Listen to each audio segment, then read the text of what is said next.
워런 버핏의 버크셔 해서웨이의 주가가 3.5% 가까이 급등을 하면서 7억 원을 돌파했습니다. 사상 최고치를 경신했어요. 의결권이 있는 버크셔 해서웨이 A주는 전 거래일보다 3.43% 급등한 55만 1920달러, 한 주에 7억 원이 넘습니다. 의결권이 없는 B주도 3.6% 급등한 362.58달러로 장을 마감했습니다. 이렇게 버크셔가 호시적을 발표하니까 유명 투자은행 UBS의 브라이언 메르디스 분석가는 버크셔의 목표가를 60만 8천 달러, 60만 8천 달러에서 62만 1,591달러로 상향했습니다.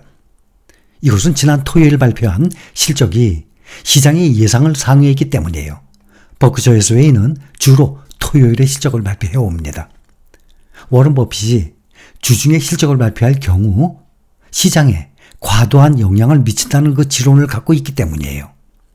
버크셔는 이날 공개한 실적에서 영업이익이 보험 부문의 견조한 성과 등으로 전년 대비 6.6% 증가한 100억 4,300만 달러를 기록했다고 밝혔어요. 버크셔 해서웨이 영업이익은 사상 처음으로 100억 달러를 돌파했습니다. 순이익은 359억 달러로 흑자 전환에 성공했어요. 전년 동기에는 작년에 상당히 힘들었죠. 투자의 신 워런 버핏도 손해봤었어요. 주식시장 침체 여파로 438억 달러의 적자를 기록을 했었습니다. 워런 버핏뿐만 아니라 우리나라의 국민연금을 비롯해서 전 세계 어디든지 다 투자의 정말 대가들도 다들 힘들었던 한 해 아니었습니까? 순익 급증은 이렇게 애플 때문입니다.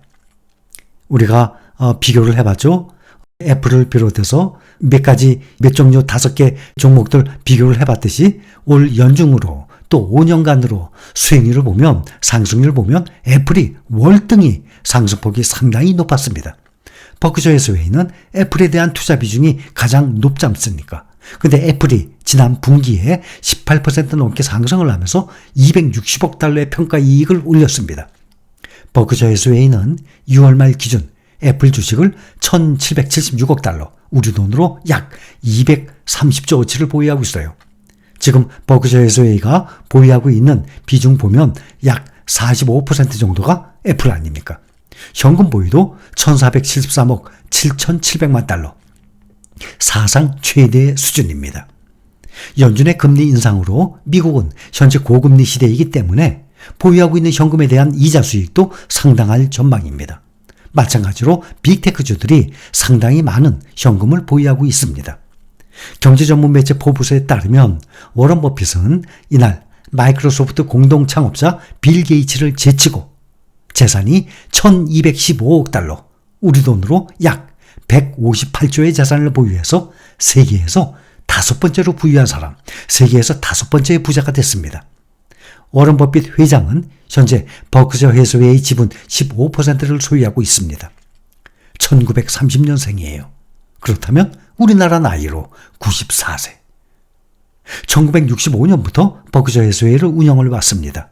워런 버핏의 동반자 버크셔 해서웨이 부회장이죠. 찰리 먼거. 1924년생. 계산해 보세요. 딱 우리나라 나이로 100세입니다. 그러니 두 분 다 100세와 94세. 정말 웃음이 나올 정도로 장수하죠. 대단한 분들입니다. 또 하나 중요한 것은 투자의 신, 투자의 귀재이기도 하지만 이렇게 장수를 하고 오랜 기간 동안 장기 투자를 하니까 이분들의 재산이 기하급수적으로 늘어나고 있는 것입니다.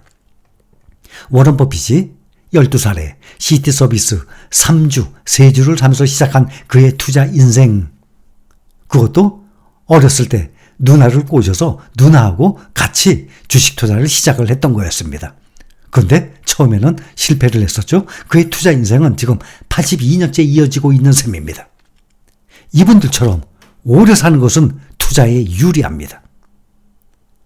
똑같은 말로 장기 투자는 투자 실적에 유리한 조건이에요.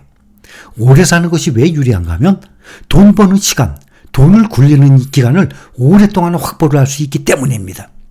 장기 투자가 바로 그거예요. 보유하는 기간을 오래. 만일 워런 버핏이 65세에 사망했다면 이 사람의 재산, 이분의 재산은 어떻게 되겠습니까? 3년 전에 2020년에 820억 달러. 지금 말씀드렸다시피 1215억 달러. 3년 만에 1.5배가 늘어났어요.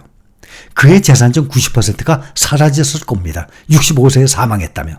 65세면 좀 일찍 사망하죠. 우리가 평균 말씀드릴 때 보면 85세 기준으로 말씀드려요. 그래서 60세다 그러면 25년을 보유할 수 있고 50세다 35년을 보유할 수 있는 겁니다. 40세다 그러면 45년이에요. 이렇게 보유기간이 점점 길어질수록 아마 재산은 기하급수적으로 늘어날 것입니다. 이분의 재산은 90%가 65세 이후에 이루어진 거예요. 그만큼 복리 수익, 장기 투자, 이거의 결과입니다. 현재 재산이 만약에 65세에서 사망했다면 10분의 1만 남는다는 얘기예요. 버핏이 65세 이후 현 재산의 90%를 일군 겁니다.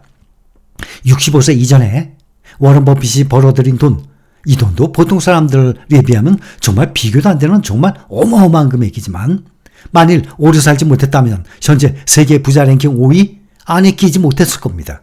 그래서 장기 투자의 중요성이 바로 이것입니다. 우리는 앞으로 죽을 때까지 보유, 앞으로 20년, 30년, 40년을 보유할 텐데 단 몇 달간, 1년여간의 주가의 변동 때문에 우리가 불안해해서 되겠습니까? 우리도 모두 오래 살면 좋겠죠? 오래 살면 더 좋겠지만 어쨌든 주식을 오래 보유를 해야 한다는 것입니다. 거기다가 높은 복리 수익률과 시간이 만나면 그 효과는 극대화될 것 아닙니까? 이것이 바로 워런 버핏이 가장 추천하는 투자 방법이에요. 장기 투자, 오랫동안 보유를 하고 그동안의 복리 수익률과 합하게 되면 기하급수적으로 늘어나는 거예요. 100년의 역사적인 S&P 500의 연평균 수익률 10%, 또 거기다 더 높은 수익률의 나스닥, 필라델피아 반도체, 이거의 연평균 수익률, 거기에 또 추가로 빅테크주들과 또 전기차 관련주들의 연평균 수익률을 계산해 보면 평균 15%는 나올 것입니다. 그렇다면 S&P 500의 연평균 10%와 한 15% 사이의 수익률에 이 복리 수익률이 더해져서 20년, 30년을 보유한다면 현재의 재산 아마 어마어마하게 불어나서 우리가 목표로 삼고 있는 원금은 그대로 보존을 하고 그 수익금으로 매달 생활비 충분히 살아나갈 수 있습니다. 그러니 원금은 그대로 남고 사랑하는 자녀들에게 상속, 유산으로 물려줄 수 있는 것 아니겠습니까? 이것이 우리 노후 대비의 공동 목표입니다. 다시 한번 명심합시다. 잊지 말 것은 워런 버핏은 성공적인 투자를 위해서는 그 사람의 뛰어난 재능, 노력 아닙니다. 시간, 타이밍이 아니라 타임이라 그랬죠? 그게 뛰어난 재능, 노력 아닙니다. 성공적인 투자를 위해서는 시간과 인내심이 중요하다고 강조를 해왔습니다.